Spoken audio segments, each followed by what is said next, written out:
This is the Saturday summary of reading good books I've come across. And how do I define a good book? What are my criteria for a good book?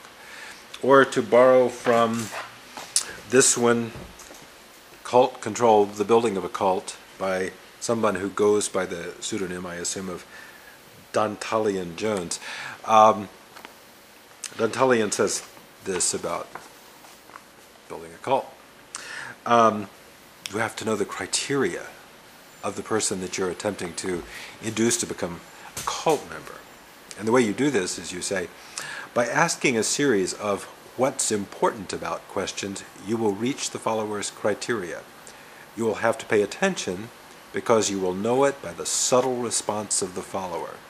It will be sincere, deeply sincere for the emotional person, and more subtle for the less expressive person. It will be noticeable by comparison. The questions can slightly vary from what's important about, and that is what to you personally, because ultimately to you, what's important about. Very, very questionable book, but interesting book, especially if you would like to know something about cults, what makes them tick. Someone actually wrote a manual for how to cult control. You see that? Cult control. A how-to manual for running cults, which I'm not sure if the world needs that, but it's worth knowing. But I do think that's a very important point Jones, or whoever the author really is, has raised, is you have to have a very good way of eliciting and becoming aware of other people's criteria. And the way you do that is you inquire what's important about. So he says, don't ask why, ask what's important about. So that's a good little tip. Even some of the dodgiest books and dodgiest sources of information can have some very useful information. Okay, what's important about? The other book, one of the other books I will mention here briefly, The 7 Powers of Questions by Dorothy Leeds, The 7 Powers of Questions. I bought a copy for every member of our Master Practitioners group, and we had our Master Prac training. So every one of our Master Prac attendees got a copy of The 7 Powers of Questions.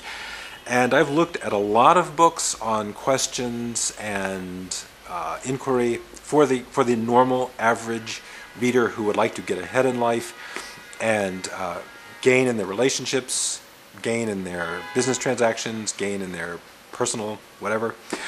This, I really think, all around is probably about the all-around solidest, bestest, most usefulest book on gathering information. And so it's really nice. I like that one. This is a cool book. This is just fun, and I got some feedback and some emails and posts asking about flow states and forms of consciousness where the unusual or the exceptional was possible, involving in some cases a highly expanded body consciousness, in other cases a more expanded, you might sort of mind space. This has got it all. This is cool. A guy named Josh Waitzkin, I suppose that's how you pronounce it. The Inner Journey to Optimal Performance, The Art of Learning. The Art of Learning. Can you see that? Josh Waitzkin, The Inner Journey to Optimal Performance. Highly recommend everybody read this one. And the reason is Josh first became a chess master, and then after he became a chess master, he became a Tai Chi master. Okay, why from chess to Tai Chi Chuan, I truly don't know. But so he's talking about what is involved with, and the difficulty, the intensity of learning in multiple dimensions, and of course his life as he's traversing what it takes to be a chess master, what it takes to be a Tai Chi master. So Josh Waitzkin here, The Art of Learning. Do recommend it for people, especially if they would like to compare the kind of effort and the kind of strenuousness that goes, say, into intellectual learning or strategic learning and what goes into body learning and how they're similar and how they differ. What are flow states like? How does Josh go there? What's it like to get into it? What does it take to get there? This I've mentioned before, but I'll mention it again. Language and the Pursuit of Happiness. Language and the Pursuit of Happiness by Chalmers Brothers. I'll give you a little blip here. Chapter 7, Assertions and Assessments. I don't know if you can read that. Assertions and Assessments, Chapter 7.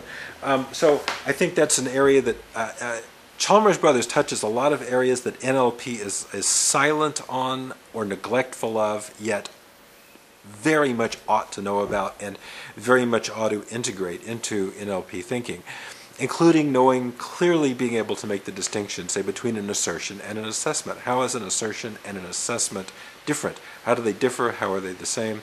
How do we use these concepts of declarations, promises, requests, declining requests, assertions, assessments, etc.? And the last one on my little happy pile here is Vital Lies, Simple Truths. I think this is Daniel Goleman, the emotional intelligence guy, one of his underappreciated and sort of lesser known, but probably his in a way his most important work. And I think it should be foundational, fundamental knowledge for everybody.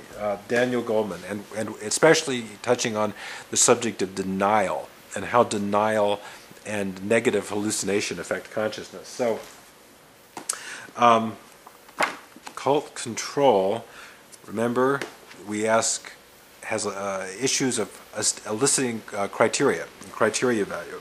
7 powers of questions, which also, if you're using that well, you should be constantly knowing how to be eliciting people's criteria. What's important, what motivates them, what demotivates them, what are they drawn to, what are they moved away from, and if you get into meta programs, what they're toward about and what they're away about. Josh Waitzkin, The Art of Learning. Language and the Pursuit of Happiness, Chalmers Brothers, The Philosophy of Speech Acts and How Speech Affects Being and the Relationship of Language and Being, and Daniel Goleman, The Psychology of Self-Deception. And believe me, self-deception is one of the great underrated mega forces that gets in the way of life happening. So I would really recommend those books. If you don't have anything else to do, get some of those, read them, and go with it.